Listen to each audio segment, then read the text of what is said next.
দর্শক, আজ আমরা নাবিল নামটি সম্পর্কে জানব। এই নামটি ইসলামিক নাম কিনা, এই নামটি রাখা যাবে কিনা, এর অর্থ কি বা এটি কোন ভাষার শব্দ, সেসব সম্পর্কে বিস্তারিত জানব। তো আসসালামু আলাইকুম দর্শক, আপনারা দেখছেন আব্দুল্লাহ ভিডি। ইসলামে সুন্দর নাম রাখার ব্যাপারে বেশ তাগিদ দেয়া হয়েছে। মুসলিম শরীফের এক হাদিসে এসেছে, প্রত্যেক মানুষের উপর তার নামের প্রভাব পড়ে। এছাড়াও আরেকটি হাদিসে পাওয়া যায়, নিশ্চয়ই কিয়ামতের দিন তোমাদেরকে ডাকা হবে তোমাদের নাম ও পিতার নাম ধরে, তাই তোমাদের নামগুলো সুন্দর করে রাখো। তাই আমাদের উচিত সুন্দর অর্থবহ ইসলামিক নাম রাখা। তবে যে সকল নাম বিধর্মীদের নামের সাথে মিলে যায় সেরকম নাম না রাখাই উত্তম।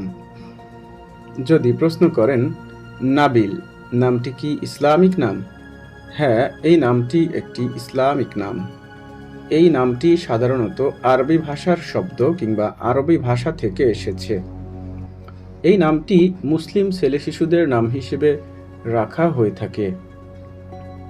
আপনাদের নামের অর্থ জানতে কিংবা ভিডিও পেতে কমেন্টে নামটি লিখে সাবস্ক্রাইব করে রাখতে পারেন। নাবিল নামের অর্থ হচ্ছে সম্ভ্রান্ত বা মর্যাদাবান কিংবা মহৎ। নাবিল নামটি বিভিন্নভাবে রাখা হয়ে থাকে, মোহাম্মদ নাবিল, নাবিল ইসলাম, নাবিল হোসাইন ইত্যাদি। নাবিল নামের বন্ধুদেরকে ভিডিওটি শেয়ার করতে ভুলবেন না। সাবস্ক্রাইব করে সাথেই থাকুন। আসসালামু আলাইকুম ওয়া রাহমাতুল্লাহ।